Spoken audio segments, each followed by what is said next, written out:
Hello, welcome back to Blendverse Review. I came back with something better in my collection, so that's a cool thing, and I'm really glad that I actually managed to come back here and, introduce these amazing retro collection with you guys. So, yeah, without further ado, let's get started. So you might already know, at least for those Jurassic Park fans out there, or Jurassic World fans as well, let's just say Jurassic series, but you will definitely know what this is if you collect dinosaur figurine. This is the 97, the Jurassic Park Lost World Thrasher T-Rex from Kenner.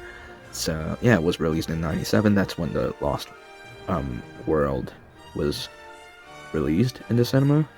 I also do own the Red Rex if you actually saw my new intro.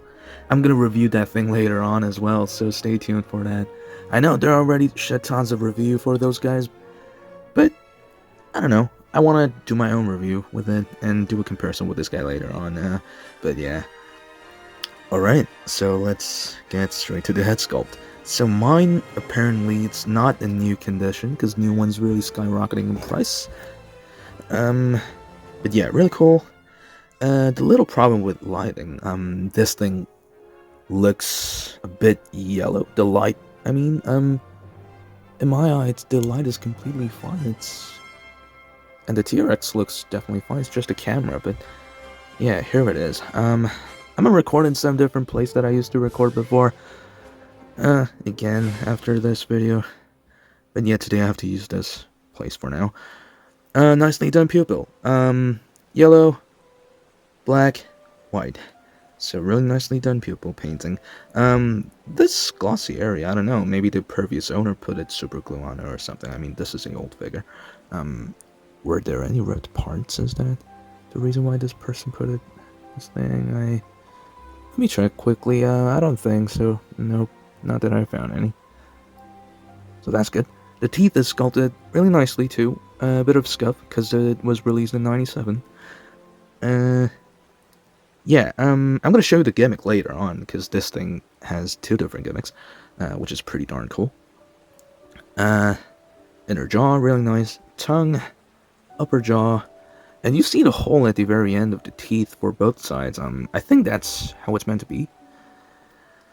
I also had a look onto other different listing of this guy on eBay, and they all had this whole thing at the very inner gum area, but yeah, nicely done stripe, these wash pattern for the black color all the way to the tail, really nice, except the fact that mine has a lot of paint scuff at the tip of the tail. There's nothing, literally nothing at the edge of the tail, so that kind of sucks, but old figure, I do not mind. I love retro stuff. Okay, at least it's not really broken. Yeah, all the way at the stomach, under the neck area, all the way to the end of the tail, but except the scuff I have, it's all white, some black scuffs I have as well. But what's really impressive about these Kenner figurines is that you see all those wrinkles under the neck area, under the jaw. That is really impressive, because the figure Jurassic series figures that are being released nowadays do not really have this much amount of detail, especially the fact that they don't even release these rubbery materialed ones. I previously reviewed the 93 classic Red Rex from Mattel, which I do not own anymore, unfortunately, but yeah, that thing was the only rubber figure, dinosaur figure that Mattel ever released nowadays, at least from what I remember. The arm over here, really nice, green. The claws are painted in black, nice, and it's white under the arm area. Really nicely done pattern, especially the texturing is really nicely done for a rubbery material. Under the feet, nice, decently done. You get the Jurassic Park 29 Site B. Okay, that's cool. The black pattern, nicely done. Green painting all the way at the tail. Black wash again. Yeah. And tiger-like pattern. That's what I love about this figure. Let's have a quick look at the other side of the figure as well. It's mostly the same. The leg is a little loose on its left side. I found out that the previous owner had wrapped a rubber band between the leg, the peg over here inside, which I removed because I hate putting something that's not supposed to be on the figure.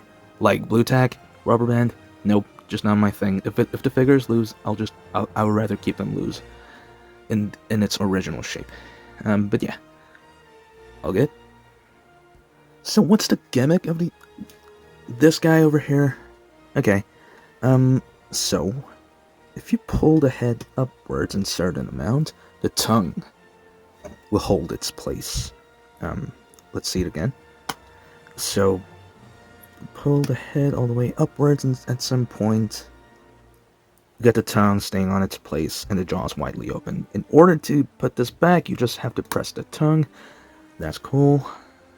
I just had to zoom out my camera a bit to show you the Thrasher thrashing action. So what you do is you hold the inner tail area, move it side to side, and you see the head. It's moving side to side, so it works properly.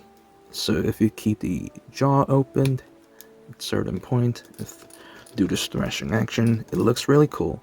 I mean, when this was first released, I think in the commercial they put in another tiny dinosaur in the mouth and did the thrashing action over here. The thing is that my figure over here has ripped material thing inside. Some of them are ripped. If you can see it at the right side of the inner jaw. It kind of sucks, but it's an old figure, so understandable. And I don't know, I just do not really want to do too much of thrashing action in case I rip this rubbery material. But good thing about this, guys, that durability on this thing is insane, because it's really soft, a rubber dinosaur figure. So comparing this to the Kenner Red Rex, the material on this guy is way softer, and it seems to be way more durable. But some of the parts inside are kind of rattling, should I say, every time I touch some random parts on its stomach and the side over here.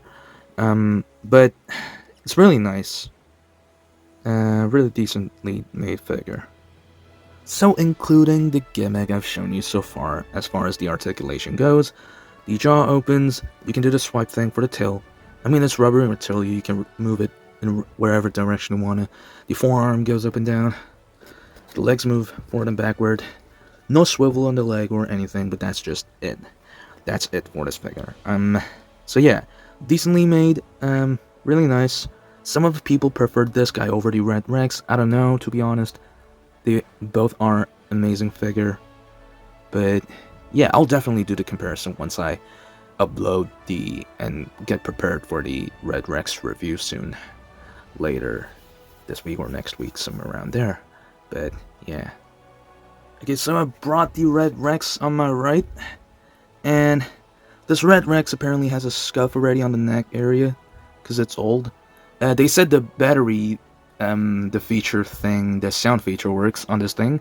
Got it from Japan for about 6,000 yen, that's about, I don't know, 50 bucks nowadays, because of the currency change, but yeah, but this Red Rex is much bigger, head-wise.